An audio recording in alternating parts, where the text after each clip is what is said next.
Buenas tardes, bienvenidos a una sesión más de conversaciones para el futuro de Chile, organizado por el Consejo Minero y algunos gremios amigos, como la Confederación de la Producción y el Comercio, la SOFOFA, las Generadoras de Chile, la Corporación de la Madera, la Asociación Nacional de Empresas de Servicios Sanitarios, la Asociación de Proveedores de Industriales de la Minería, la Sociedad Nacional de Minería y Transmisora de Chile.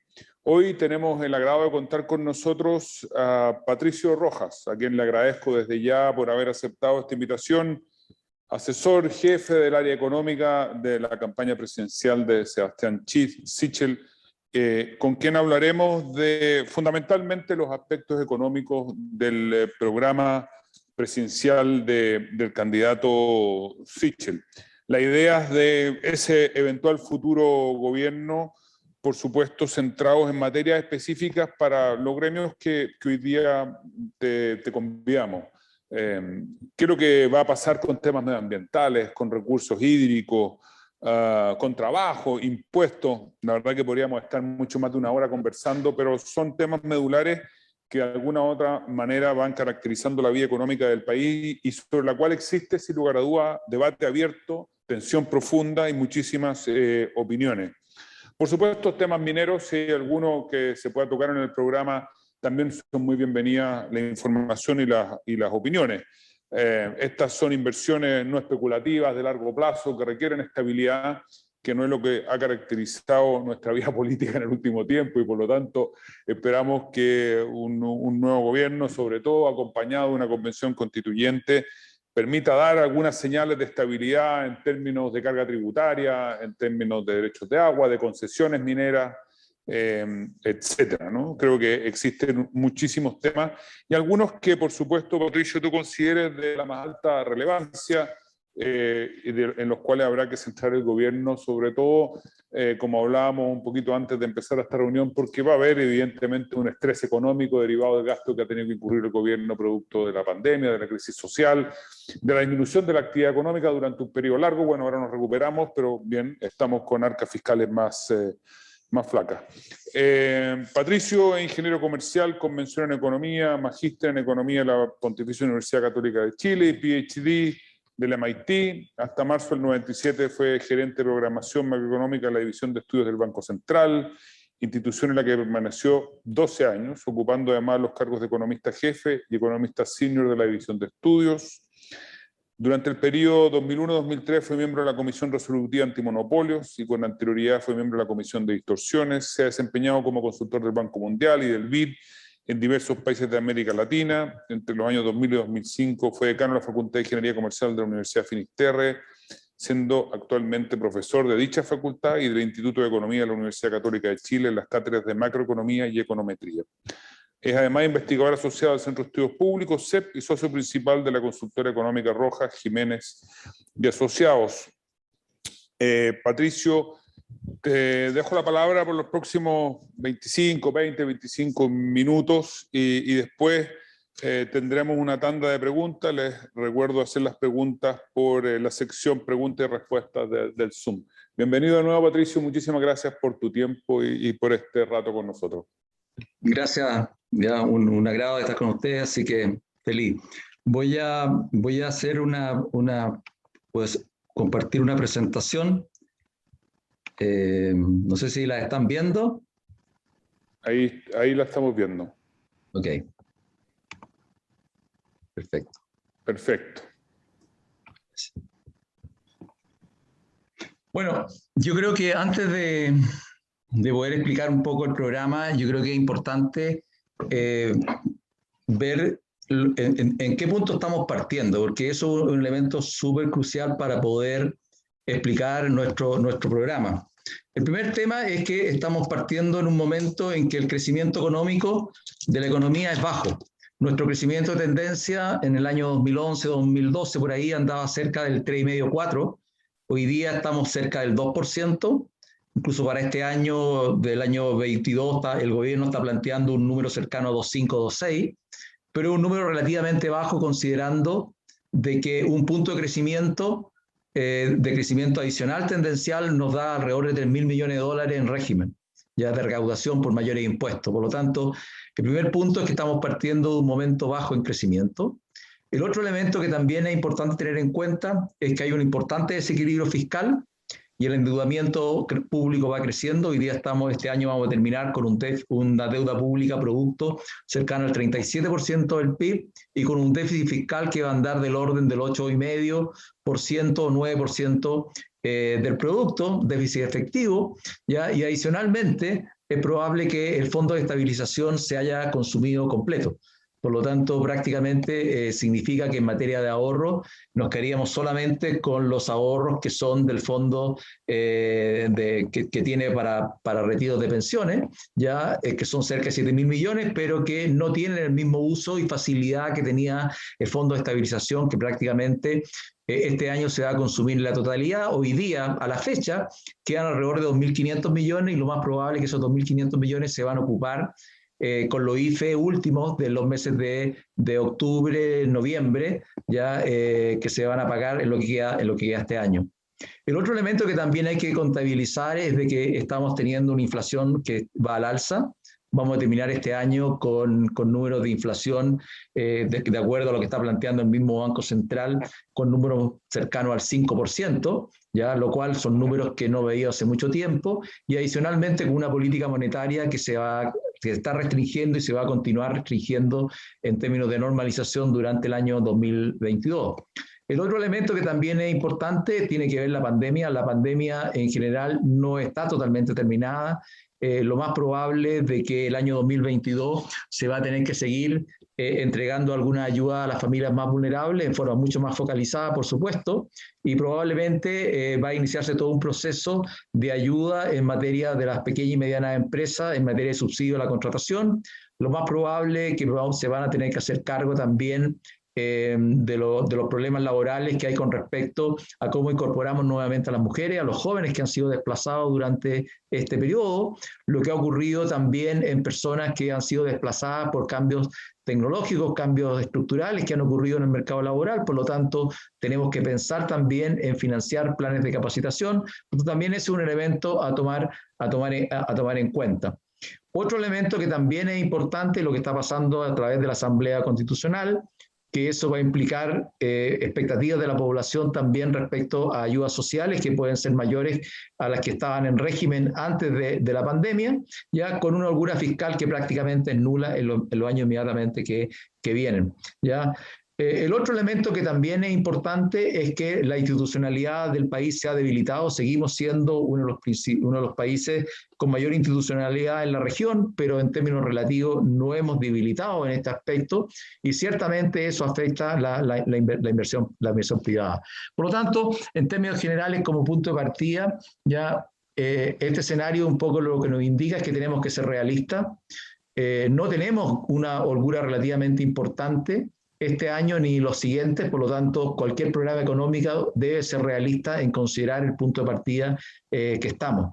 El otro tema tiene que ver con que hay que ser responsable, porque de alguna manera lo que estamos comprometiendo en materia de programas son gastos permanentes. Esos gastos permanentes, de manera de poder tener una cierta sostenibilidad de la deuda y poder recuperar los equilibrios fiscales, se requieren financiar con ingresos permanentes. Por lo tanto, cuánto es la real holgura que tiene la economía chilena para financiar un programa, también es un número que está relativamente acotado si es que queremos estabilizar la deuda a un cierto nivel relativamente aceptable o prudente.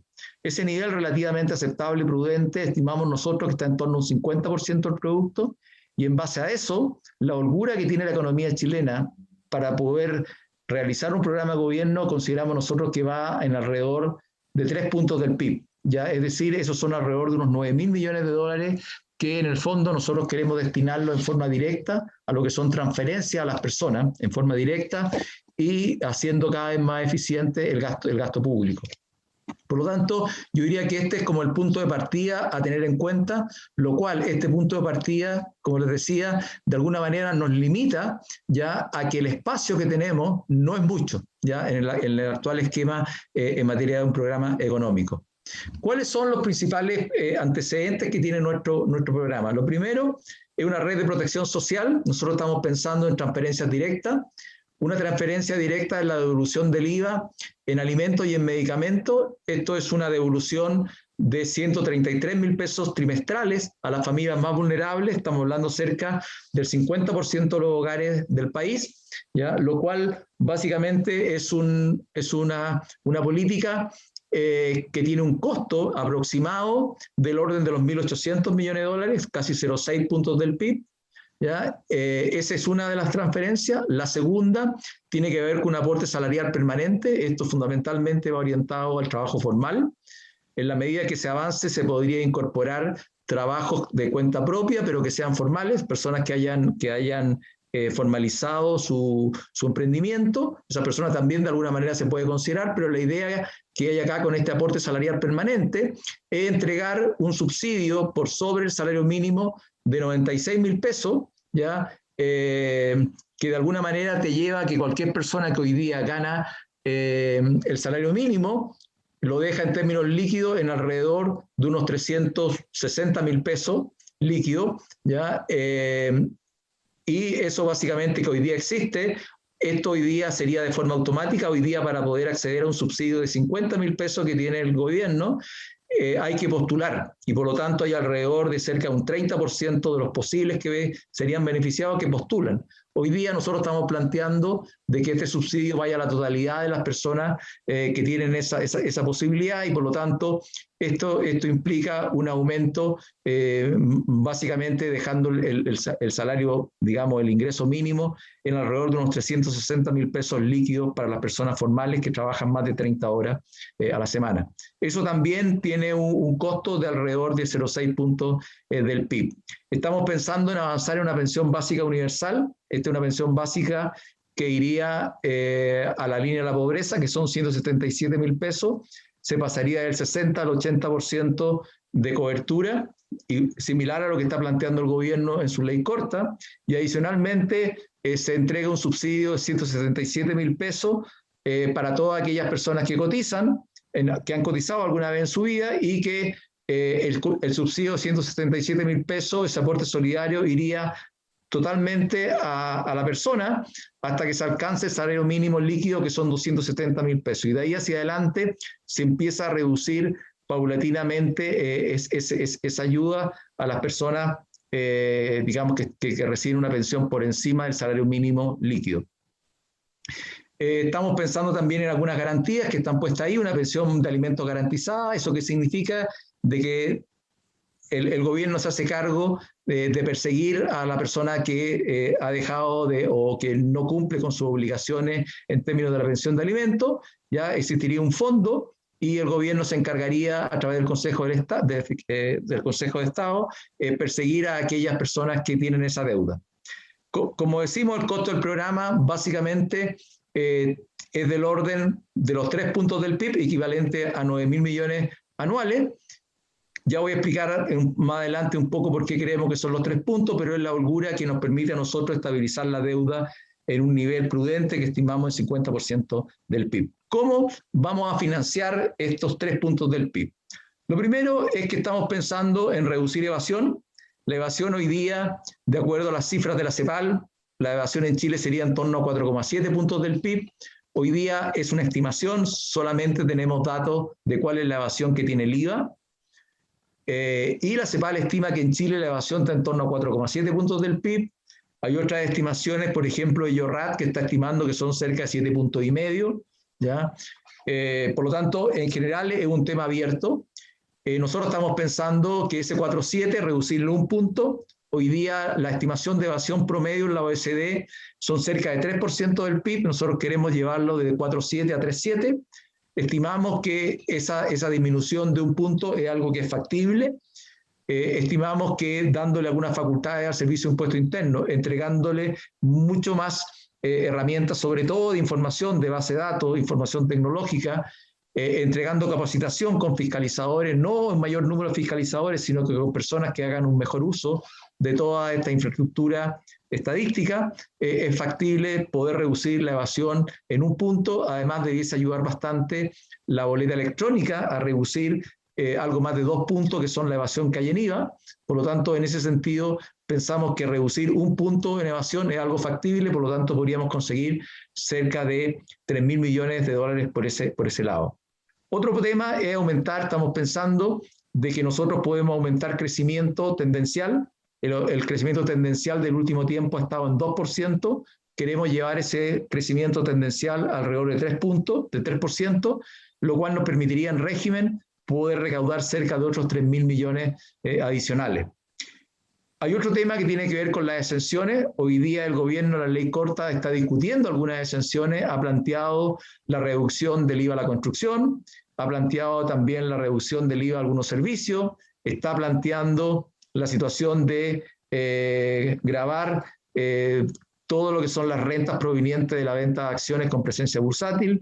Ya nosotros estamos pensando también en revisar la exención que tiene el diésel, que hoy día tiene un impuesto de 1,5 UTM por metro cúbico. Queremos pensar que en un periodo razonable, gradualmente se puede ir aumentando ese impuesto de 1,5 a 3 UTM por metro cúbico, lo cual en un periodo razonable de tiempo le permitiríamos a la industria y a los transportistas poder acomodarse a este nuevo esquema, lo cual nos permitiría también recaudar alrededor de unos 500, 600 millones de dólares por esa exención, lo cual el total de exenciones hoy día son del orden de los 7.500 millones de dólares. Nosotros estamos planteando que podríamos conseguir entre unos 2.500 a 3.000 millones por ese concepto. Por lo tanto, básicamente entre eliminar exenciones, reducir evasión y el aumento del crecimiento del PIB tendencial, tenemos casi 9.000 millones, que es lo que cuesta nuestro programa, y adicionalmente estamos planteando de que el actual gasto público, que está del orden de los 75.000 millones, que este año probablemente solamente en gastos comprometidos son como 78.000 millones de dólares, nosotros podríamos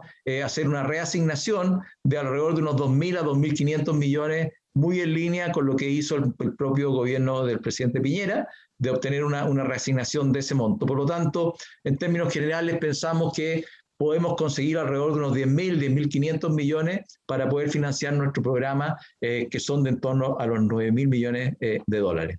¿Ya? Un elemento que es clave en nuestro programa es retomar crecimiento. Yo diría que ese es un tema que es muy relevante porque esta es una economía que estábamos acostumbrados que creciera 5% en el mejor de los años, algunos años crecimos 6%, pero hoy día pensar en volver a crecer 5 o 6% es un tema muy complejo porque esta es una economía que ha perdido crecimiento y fundamentalmente ha perdido productividad.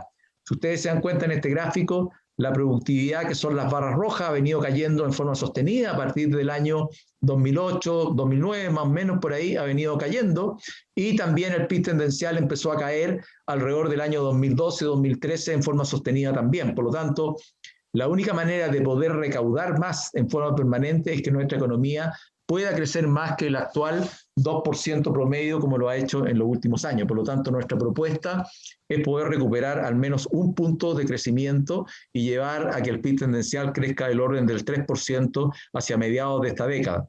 ¿Cómo podemos lograr esto?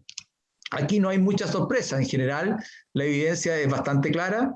Ya la mayoría de los países que han logrado crecer fuerte y en forma sostenida presentan políticas macroeconómicas que son sanas, con cuentas fiscales que en general presentan una cierta sostenibilidad en el mediano y largo plazo. La inflación también es estable, es baja. Es bastante conocida que estas economías promueven la libre competencia con bajas barreras de entrada, ya los mercados en general son desafiantes. Adicionalmente también existe una institucionalidad que garantiza el cumplimiento de los contratos y la propiedad de los derechos de los derechos de propiedad, la protección de los derechos de propiedad. Adicionalmente, también es conocido de que estas economías tienen una apertura a la economía internacional, facilitando el comercio de bienes y servicios. Es un elemento que también ha estado presente en toda esta experiencia. Hay una promoción de políticas que elevan los niveles de educación, ¿ya? Y adicionalmente también cuentan con sistemas tributarios que son eficientes, que permiten financiar los bienes públicos en forma sostenida, pero adicionalmente son políticas o regímenes que no generan grandes distorsiones en las decisiones de ahorro e inversión, ¿ya?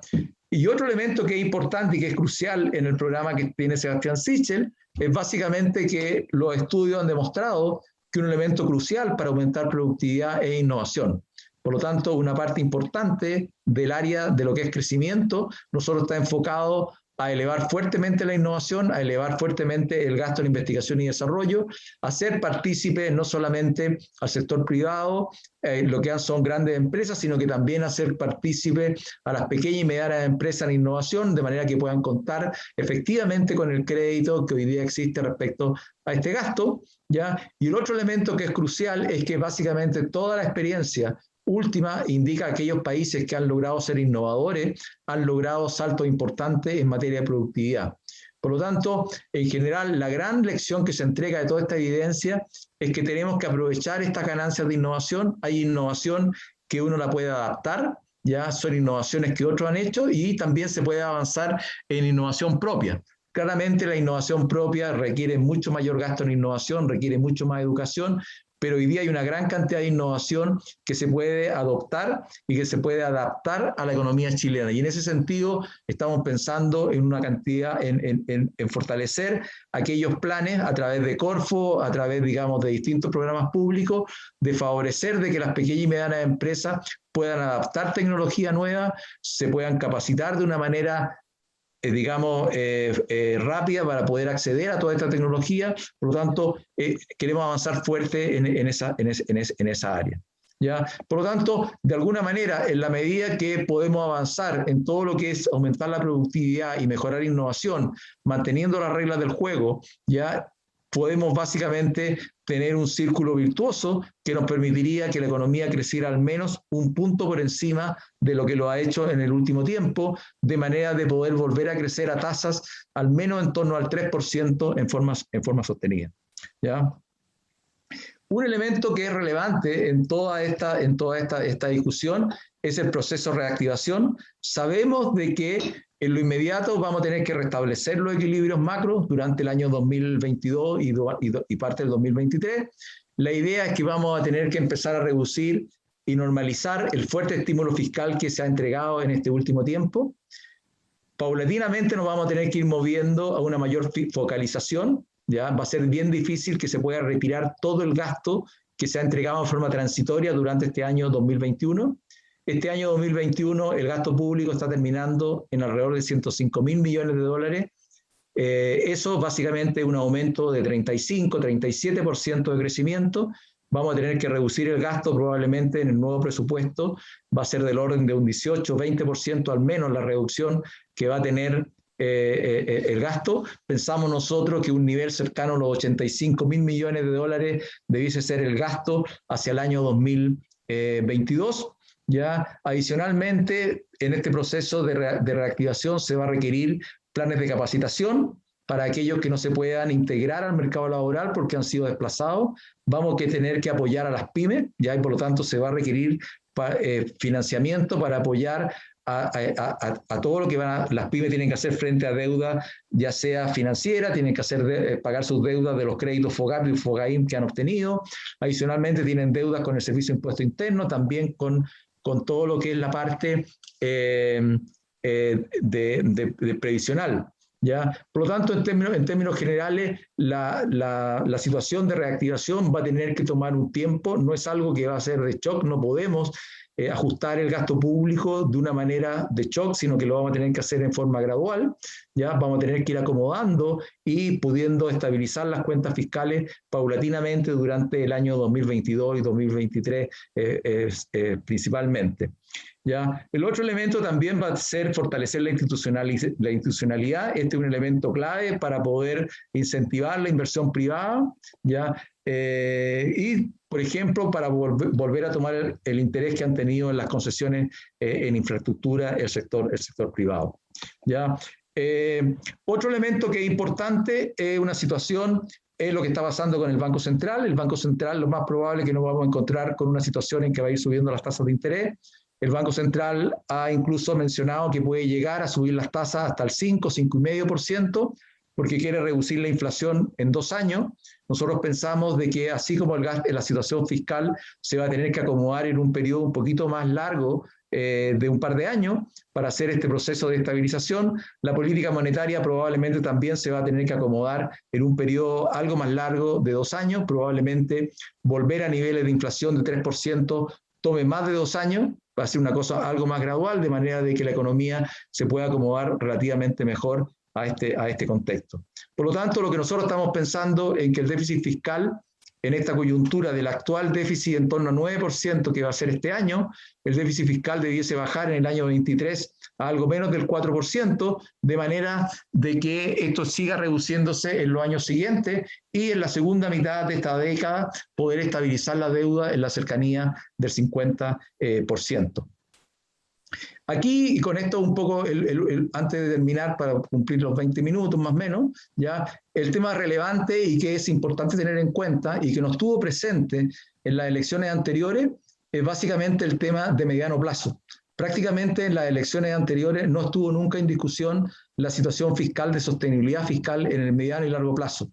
¿Ya? Aquí básicamente hay que tener en cuenta de que el gasto público va a tener que irse ajustándose paulatinamente de acuerdo a nuestros ingresos permanentes. Y nuestros ingresos permanentes, de alguna manera, dependen de la capacidad de crecimiento que tiene nuestra economía y dependen de nuestra estructura impositiva, ¿ya? Y en ese contexto, poder recuperar crecimiento, como decíamos un rato, es clave, porque gran parte de las mayores políticas se financian con mayor crecimiento. Por lo tanto, lo que nosotros estamos planteando es que hacia la segunda mitad de esta década, nosotros debemos ser capaces de poder estabilizar la deuda en un valor que estimamos razonable, que sea prudente, que ese número está en torno al 50% del PIB. Ahora, ¿de dónde sale más o menos este número? Acá lo siguiente, que si nosotros logramos que la economía chilena crezca en torno al 3%, ¿ya? Y nosotros logramos de que de alguna manera la deuda queremos que vaya a un nivel de 50% del PIB, la única manera de que tengamos algún espacio es de que ese espacio no sea más allá de 3 puntos del PIB.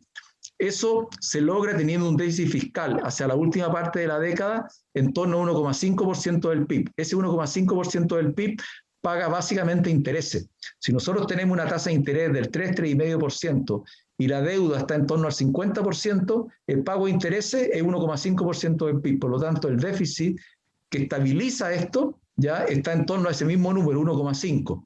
Eso significa que el espacio que nosotros tenemos para poder acomodar todo esto no va más allá del 3% del PIB.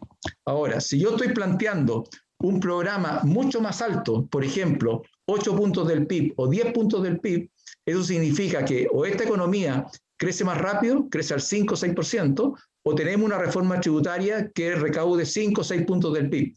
¿Ya? Ahora, ambos objetivos se chocan entre sí, por cuanto una reforma tributaria de esa magnitud en el corto plazo no es neutra. Lo más probable es que va a bajar crecimiento, va a afectar la inversión, y por lo tanto la posibilidad de crecer 5 o 6% en tendencia se ve disminuida. Por lo tanto, en términos generales, un programa que involucre un gasto de 8 a 10 puntos del PIB es un programa que es básicamente voluntarista, porque tiene que recaudar una cantidad muy significativa de ingresos que hoy día la economía chilena no se vislumbra que lo pueda realizar.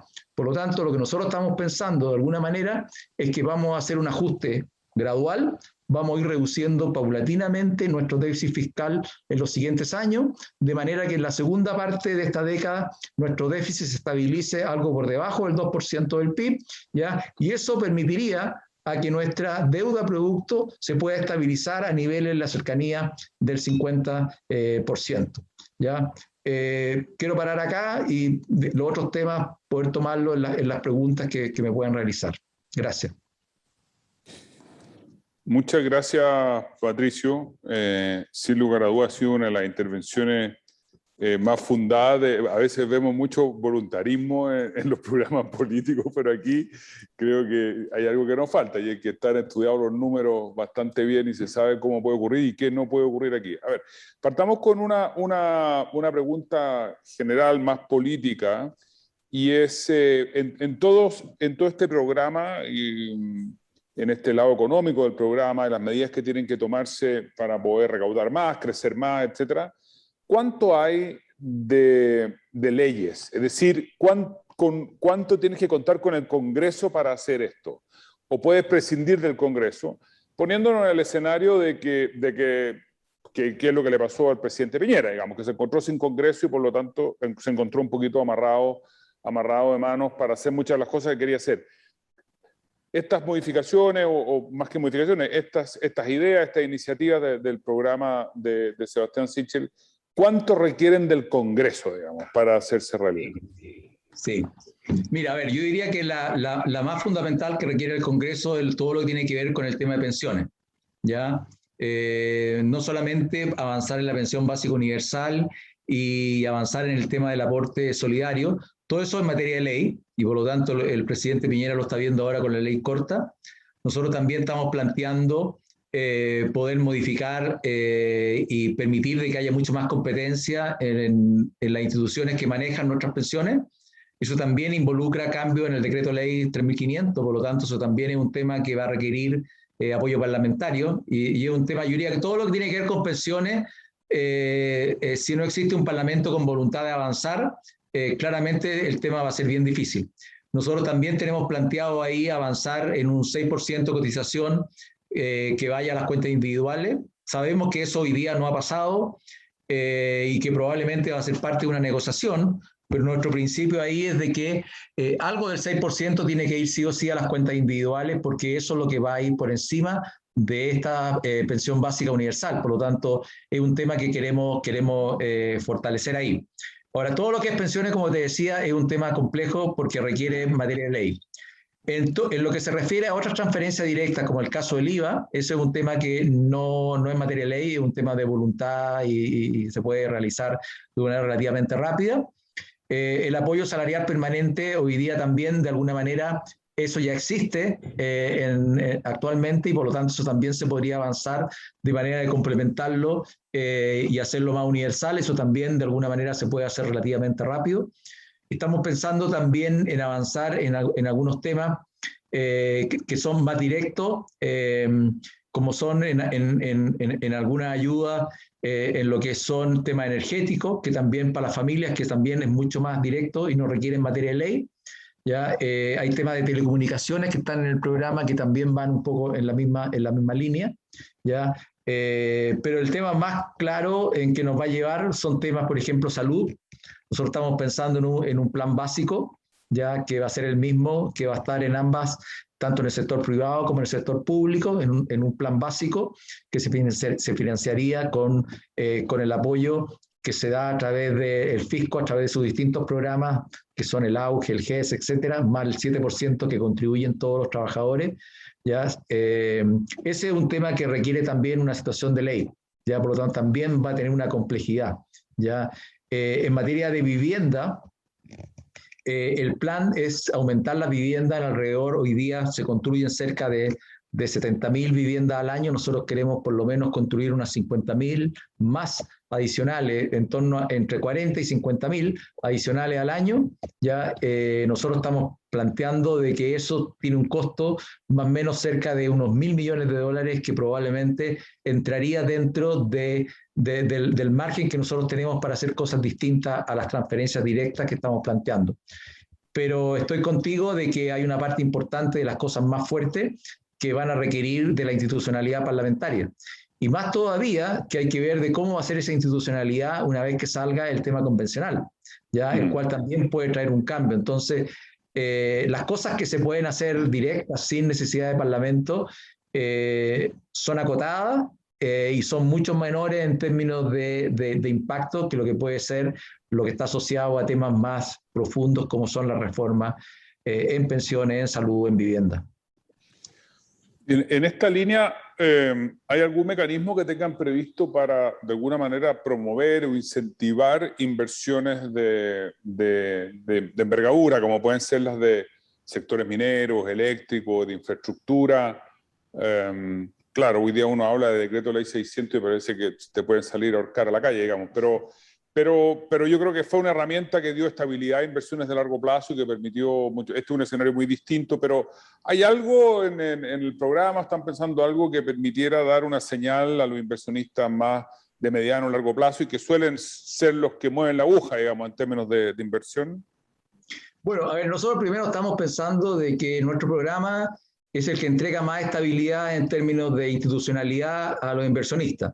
Creemos nosotros de que en la medida que mantenemos una estructura institucional, donde los principales temas como Banco Central, el tema de una sanidad fiscal, que eso se tiende a fortalecer durante este periodo, la idea que todo lo que son derechos de propiedad se siguen, digamos, respetando. Creemos nosotros de que la inversión privada tiene un piso que es similar a lo que ha ocurrido en años anteriores y no debiese cambiar en ese sentido. Estamos pensando que cualquier cambio tributario que pudiese ocurrir es un cambio que no debiese distorsionar las decisiones de ahorro e inversión. Básicamente nosotros no estamos pensando en una reforma tributaria en todo este contexto, ya nosotros estamos pensando solamente en algunos cambios y algunas revisiones que son básicamente acotadas en algunos aspectos, sobre todo en algunas situaciones que hoy día han manifestado de que hay algunas deficiencias que se pueden corregir, sobre todo en los sistemas de las pequeñas y medianas empresas, pero no estamos pensando ni en elevar impuestos, por ejemplo, del 27% a los grandes contribuyentes empresariales, ni estamos pensando en subir impuestos personales, estamos pensando solamente en poder corregir algún tipo de distorsión, hacerlo más progresivo, el global complementario, de manera que las personas lleguen más temprano, la tasa al 40%, de manera de aumentar la tasa media de tributación de los contribuyentes de mayores ingresos, para aumentar la progresividad, pero no estamos pensando en cambiar esa estructura. ¿Ya? Por lo tanto, en términos tributarios no estamos pensando en ninguna cosa muy distinto, más allá de todos aquellos temas que son como mejorar o algunos incentivos que tienen que ver con depreciaciones y cosas así que ya son bastante conocidos, que ese es un tema de seguir manteniéndolo, ¿ya?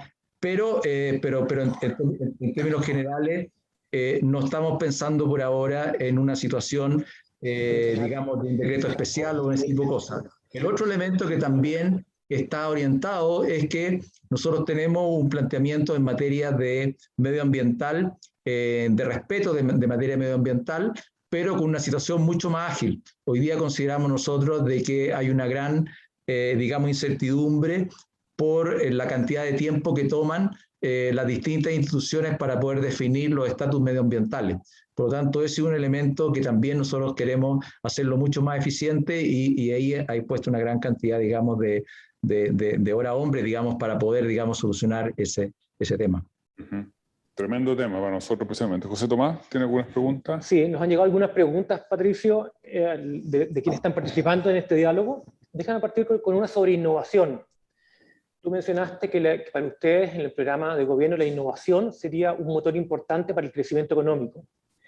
La pregunta que recibimos al respecto es si es que ven que los sectores intensivos en recursos naturales pueden cumplir un rol importante en estimular la innovación que a su vez contribuya a aumentar el crecimiento económico.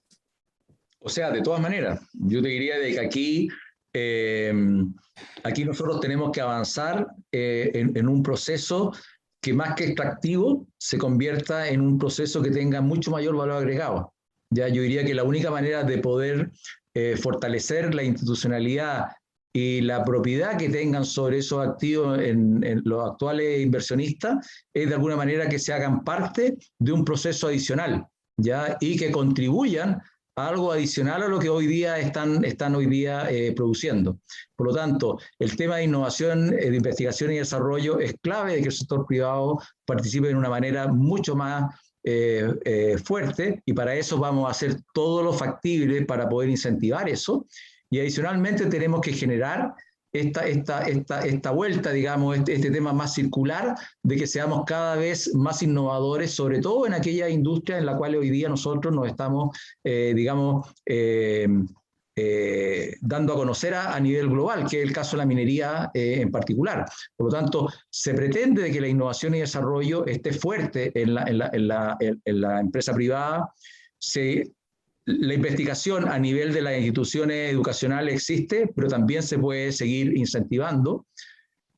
Todo lo que es innovación y desarrollo en pequeña y mediana empresa es bastante bajo, por lo tanto la idea es aumentarla también ahí, sobre todo a nivel de emprendimiento. Pero no cabe duda de que la empresa privada, sobre todo las principales del país, juegan un rol crucial en este tema de innovación. Y yo diría que la innovación, vuelvo a repetir, lo dije hace un rato, no es solamente que seamos capaces de crear algunas cosas que no existen, sino que tenemos que ser capaces de poder traer la innovación que ya está en otras partes del mundo y adaptarla a nuestra economía.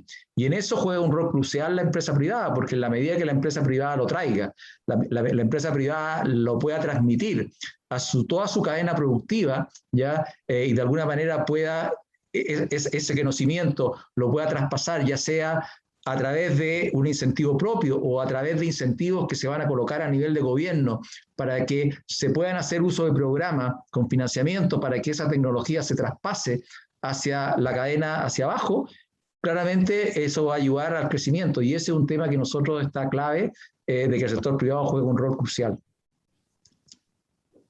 Perfecto, muchas gracias. Deja cambiarme de tema ahora a política social.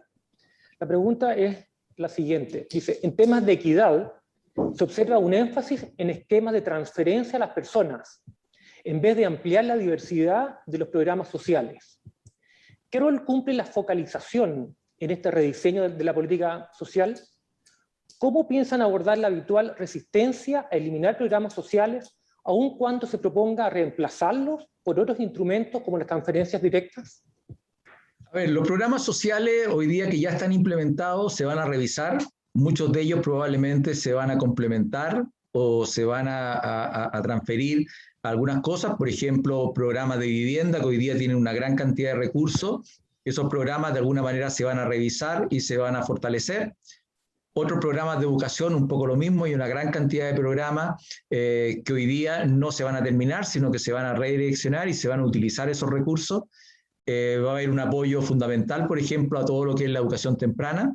Vamos a estar muy fuerte en esa área, en todo lo que es la parte preescolar, ¿ya? Y lo que se está haciendo, que todos los recursos nuevos que puedan venir, no los recursos que ya están, los recursos que ya están en los programas, esos programas se van a revisar, se van a hacer mucho más eficientes, ya probablemente se van a redireccionar algunos dineros a otros programas, pero todos los nuevos recursos que se obtengan, estos 3 puntos del PIB, nosotros lo queremos ocupar en transferencias directas, de manera de que no se vayan a través de una institucionalidad pública, de manera de que haya ineficiencia donde se pueda perder algo de esa plata. Por lo tanto, estamos pensando directamente en ir con la devolución del IVA de medicamentos y de alimentos, estamos pensando en apoyar a los trabajadores formales a través de que reciban un ingreso mínimo que sea al menos 360.000 pesos. Ya estamos pensando también en ayudar al tema de la pensión básica universal, de manera de que la pensión básica universal tienda al salario mínimo líquido, que son como 270.000 pesos, eso más o menos,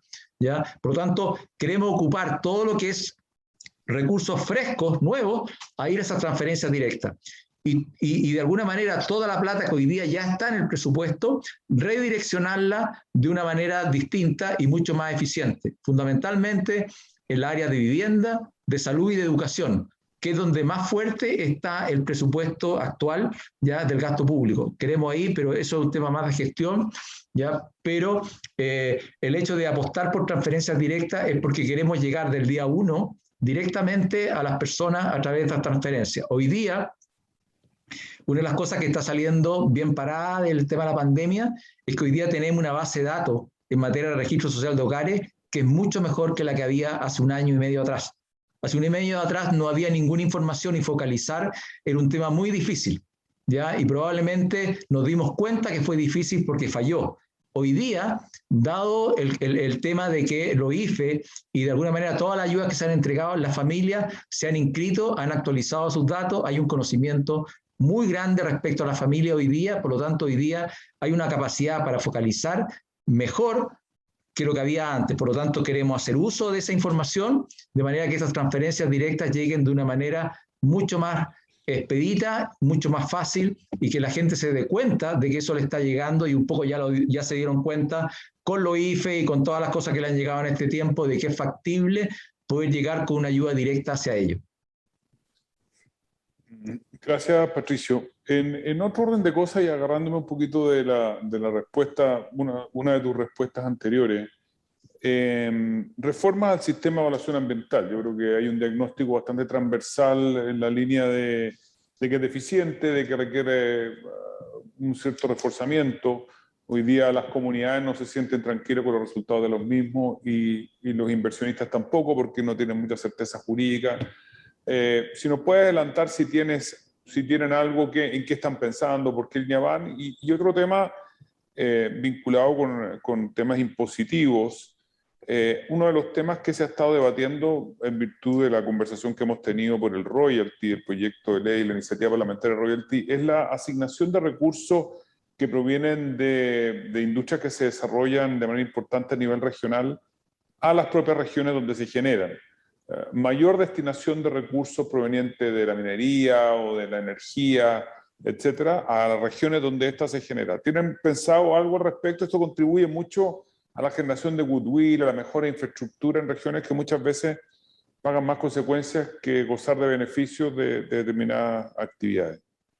Sí, a ver, con respecto a lo último, nosotros claramente en el tema del impuesto específico, el royalty, digamos, que se está discutiendo, lo único que hemos pensado en lo que se refiere al royalty no es avanzar en la ley que se está discutiendo hoy día en el Congreso. Creemos de que ese no es el camino. Nosotros estamos más en la idea de mantener el actual impuesto específico, ¿ya? Pero de alguna manera poder modificar la tabla para poder alcanzar los niveles de impuestos más altos ya de una manera más rápida y no que de alguna manera sea imposible. Por lo tanto, no queremos avanzar mucho en ese tema. Creemos que el actual sistema merece algunas correcciones, pero creo que avanzar en el otro lado, que impuesto al valor o cosas así, ese tipo de cosas no estamos pensando nosotros en ese contexto. Sí estamos pensando de que la industria que de alguna manera se desarrollan en regiones debiesen, digamos, aportar a la región, ¿ya? Y por lo tanto, de alguna manera, parte de estos impuestos específicos debiesen de quedarse en las regiones para poder, digamos, desarrollar ya sea infraestructura, digamos, propia en la región o ya sea apoyo al financiamiento en términos educacionales de las comunidades. En general es un tema que todavía hay que discutir cómo se puede, digamos, canalizar, pero la idea va en esa línea de todas maneras. Pensamos de que esto de que los impuestos se van a un fondo común en el gobierno y prácticamente de ahí se canalizan y no queda nada donde se generan, creo que ese tema debiese de alguna manera revisarse y ahí estamos totalmente en esa línea. ¿Ya? Respecto al tema medioambiental, nosotros el principal tema que estamos viendo es un poco la incerteza que existe frente a un proyecto respecto a cuándo se va a tener la definición de cuándo se va a poder, digamos, materializar algún proyecto y por lo tanto esa incerteza en materia de tiempo y en materia, digamos, ¿qué institucionalidad tiene que tener un proyecto de una magnitud u otra? ¿Qué pasos tiene que tener? Si va a ir a una declaración o va a ir a otro tipo de institucionalidad.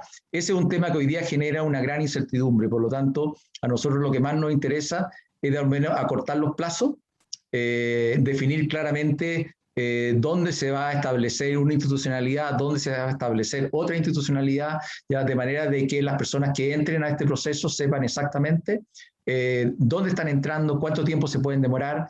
Queremos hacerlo mucho más, una cosa mucho más profesional, mucho más en la línea en lo que hoy día puede tener, por ejemplo, un tribunal de defensa de libre competencia, donde están mucho más establecidos los plazos, o que la misma Fiscalía Nacional tiene. Queremos dejarlo un poco en ese sentido, pero en general es un tema que es sumamente relevante para los inversionistas, no solamente en la minería, sino que en todo lo que estamos viendo de inversión, digamos, privada, digamos, inmobiliaria, en temas de concesiones, digamos, portuarias, etcétera. Todo está relacionado un poco a eso. Las desaladoras, por ejemplo, que es un proceso, es un tema que es muy relevante en el programa que tiene Sebastián, ya, por lo tanto, todos son temas que tenemos que ver de qué manera podemos facilitar esas inversiones y que de alguna manera cuando alguien entre a un proyecto sepa exactamente los plazos que están contabilizados y de manera que no sea un tema eterno, ya como está sucediendo el día de hoy. Buenísimo, un millón de gracias. Creo que nos va quedando tiempo para una pregunta más, José Tomás. Sí, recibimos una pregunta sobre el tema laboral, tomada del programa de gobierno de Sebastián Sichel. Es la siguiente. Una característica común de los gremios invitados a estos diálogos es que representan sectores con altos niveles de formalidad laboral, sindicalización y negociación colectiva. En el programa Sebastián Sichel se habla de más negociación colectiva y que aborde más materias. ¿Nos puede señalar algunas ideas al respecto? Sí, básicamente lo que nosotros estamos planteando es que las materias tienen mucho más que ver con flexibilidad laboral. El nuevo esquema que hay hoy día en el mercado laboral y lo que está pasando hoy día con la pandemia y con la tecnología, etcétera, es que cada vez más necesitamos que haya adaptabilidad laboral, que haya mucha mayor flexibilidad. ¿Ya? Adicionalmente nos estamos dando cuenta que las personas se han dado cuenta, ¿ya? De que pueden tener tiempo. La gente ya no quiere llegar a sus casas a las 10 de la noche o muy tarde, se dan cuenta que pueden disfrutar de su familia, pueden disfrutar de su hogar y por lo tanto de alguna manera están planteando las necesidades de poder adaptar su vida laboral a una situación mucho más confortante. Por lo tanto, de alguna manera nosotros estamos pensando de que a nivel sindical debiésemos fortalecer el nivel sindical, creo que eso hace bien para poder negociar, ¿ya? Hoy día el nivel sindical en Chile es relativamente bajo, ¿ya? Y por lo tanto, para poder llegar a este tipo de adaptabilidad y este tipo de flexibilidad, los sindicatos claramente pueden favorecer en el buen sentido de la palabra, ¿ya? Pero de alguna manera eso es un poco lo que nosotros estamos planteando, fundamentalmente, de que se puedan negociar aspectos que hoy día posiblemente no se realizan con la fuerza, pero creemos que hay que avanzar, sobre todo en temas de adaptabilidad laboral, en temas de flexibilidad laboral, mejorar horario, ¿ya? Y sobre todo favorecer la contratación de un sector como las mujeres, que ha sido muy desplazada en el último tiempo y por lo tanto ahí se va a requerir una mayor flexibilidad. ¿Ya? También los jóvenes es un sector que tampoco ha tenido un aumento muy importante en materia laboral y los grandes déficits en materia de empleo están ahí en mujeres y en jóvenes. Y para eso, dado que hay muchos jóvenes que estudian, hay muchos jóvenes que posiblemente tienen algunas obligaciones en sus hogares, o mujeres que también tienen obligaciones en sus hogares, el tema de tener mayor adaptabilidad laboral es clave, ¿ya? Y por lo tanto, en ese sentido, queremos avanzar en esa línea. Oye, muchas gracias, Patricio. Creo que estamos a 5 minutos, ya estamos más o menos en la hora. Te quiero agradecer el tiempo, la muy buena y completa presentación. Agradecer a quienes nos han acompañado. Desearte mucha suerte y sobre todo energía y ganas para ahora que se viene el periodo más complejo y más demandante probablemente, debates y presentaciones, etcétera. Así que supongo que vas a estar muy activo, muy ocupado en los 60 días que quedan para la elección. Muchas gracias de nuevo, gracias a quienes nos han acompañado y ya estaremos informando nuestra próxima sesión de conversaciones para el futuro de Chile. Muy buenas tardes y gracias. Gracias a ustedes. Luego, gracias.